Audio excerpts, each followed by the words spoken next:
آج کل دنیا کی اہم ترین خبروں میں سے دوستو ایک ایران پر امریکہ کے حملے کی خبر ہے۔ نجی محفلوں سے بڑے بڑے سیمیناروں اور تھنک ٹینکس میں یہ سوال گردش کر رہا ہے کہ امریکہ کب، کیسے اور کس طرح ایران پر حملہ کرے گا۔ حالیہ دنوں میں امریکی حکومت نے کئی بار ایران کو فوجی حملے کی دھمکیاں دی ہیں، لیکن سوال دوستو یہ ہے کہ اگر امریکی حملہ یقینی ہے تو یہ کس مقصد کے لیے کیا جائے گا اور اسے کس کام کے لیے استعمال کیا جائے گا۔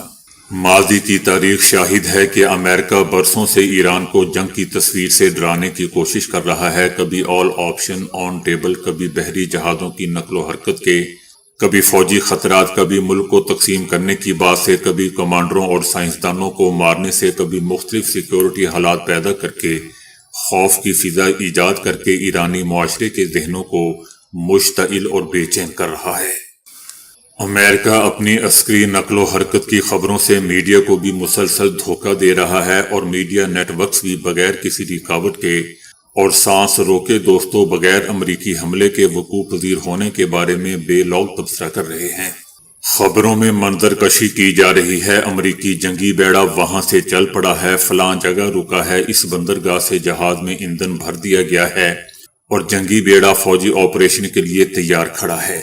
ہوائی جہاز سے فوجی اترتے اور چڑھتے ہوئے دکھائی دیے جا رہے ہیں، مختلف پروازوں کی تصاویر شائع کی گئی ہیں، اور اس سے مزید آگے ایران میں جہاں حملے ہونے ہیں ان حتمی اہداف کی فہرست کے بارے میں بھی تبصرے کیے جا رہے ہیں۔ صرف چند ماہ قبل ایران نے اپنے تمام تر دعووں کے باوجود اسرائیل کو ایک حقیقی جنگ میں پیچھے ہٹنے پر مجبور کر دیا تھا۔ اب ایک امریکی بحری جہاز سے ڈرایا جا رہا ہے۔ زیادہ سے زیادہ دوستو یہ بحری جہاز کیا کر لے گا؟ بالآخر یہ ایک اچھی طرح سے لیس تیرتی چھاؤنی کے برابر ہے۔ کیا یہ واقعی ایران جیسے ملک کو ایک یا دو اس طرح کی تیرتی فوجی چھاؤنیوں سے دھمکانا چاہتے ہیں؟ اسرائیل اپنے تمام تر جدید آلات کے ساتھ اور خطے سے آشنائی اور داخلی ایجنڈوں کی مدد کے باوجود ایرانی حملوں کے خلاف 2 ہفتوں میں بھی تاب نہیں لا سکا تھا۔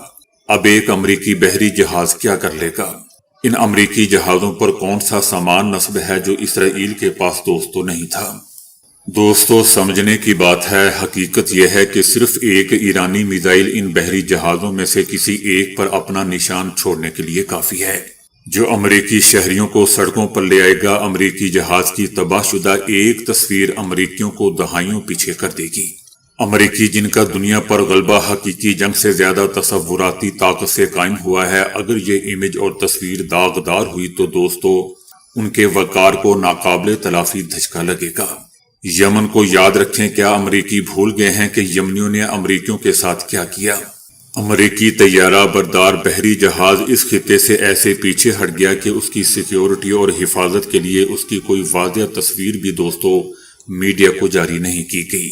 یہ ایسے ہی کرتے ہیں۔ کسی بھی جنگ میں جوابی کارروائی ناگزیر ہوتی ہے۔ ہمیں حقیقت پسند ہونا چاہیے کہ ایران کے ساتھ جنگ خطرناک اور بہت مہنگی ہوگی، اور امریکہ کے لیے مطلوبہ نتائج حاصل کرنے کے امکانات بھی بہت کم ہیں۔ بہرحال اس وقت امریکی فوج کی نقل و حرکت اور صدر ٹرمپ کے کچھ دعووں نے دنیا کے ایک بڑے حصے کے ذہن میں جنگ کا خیال پیدا کر دیا ہے۔ جنگ ہوگی یا نہیں ہوگی یہ بحث کا موضوع ہے، لیکن جو بات دوستو واضح ہے وہ یہ ہے کہ ایسے کئی سنجیدہ اور ٹھوس وجوہات موجود ہیں جو امریکہ کو ایران کے خلاف جنگ شروع کرنے سے روک رہی ہے۔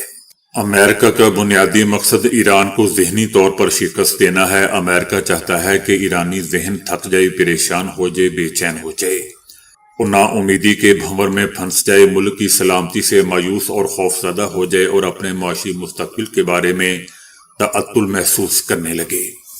یہ صورتحال دوستو بلا شبہ بعض اوقات جنگ سے بھی زیادہ خطرناک ہوتی ہے۔ ایک سخت یعنی ہتھیاروں کی جنگ امریکہ کے لیے مہنگی ہے، لیکن ذہنی کشمکش نفسیاتی جنگ کم لاگت اور بہت زیادہ منافع بخش ہوتی ہے۔ آج کی جنگ فوجی ہونے سے پہلے بیانیوں اور ذہنوں کی جنگ ہے۔ اس جنگ میں جس کا بیانیہ مضبوط اور مقبول ہے وہی فاتح ہے۔ امریکہ کے بارے میں دوستو یہ تبصرہ تھنک ٹینکس کا متفقہ تبصرہ ہے کہ امریکہ کو گزشتہ چند دہائیوں میں کسی بھی جنگ میں کامیابی نہیں ملی اور نہ ہی وہ مطلوبہ نتائج حاصل کرنے میں کامیاب ہوا ہے۔ ایران کے سپریم لیڈر آیت اللہ خامنائی نے دوستو ایک دفعہ کہا تھا کہ جب ہم خدا کی راہ میں کوئی کام کرتے ہیں، حرکت کرتے ہیں، حتیٰ کہ بولتے بھی ہیں، خدا ہماری مدد کرتا ہے، یہ خدا کا وعدہ ہے۔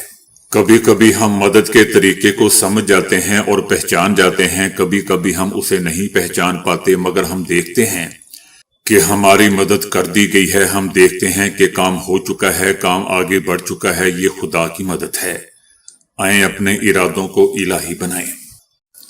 بنگلہ دیش نے چٹاگانگ میں قائم کیے جانے والے انڈین اکنامک زون کے منصوبے کو منسوخ کرنے کا اعلان کر دیا ہے اور اس کی جگہ ڈیفنس اکنامک زون بنانے کا فیصلہ کیا گیا ہے۔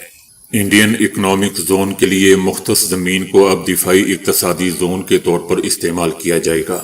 اس فیصلے کا مقصد دوستو بنگلہ دیش کی فوجی اور دفاعی صنعت میں مقامی صلاحیت کو فروغ دینا ہے۔ ہتھیاروں اور دفاعی ساز و سامان کی تیاری سے متعلق طویل عرصے سے مشاورت جاری تھی، کیونکہ ان مصنوعات کی عالمی سطح پر بھی طلب موجود تھی۔ اس منصوبے پر دوستو آرمڈ فورسز ڈویژن، وزارت دفاع اور چیف ایڈوائزر کے دفتر کے درمیان پہلے ہی مشترکہ طور پر کام ہو رہا تھا۔ دفاعی اقتصادی زون کے قیام کے لیے بنگلہ دیش اپنے دوست ممالک سے بھی مشاورت کر رہا ہے، تاہم اس وقت یہ کہنا ممکن نہیں کہ کون سا فوجی ساز و سامان تیار کیا جائے گا۔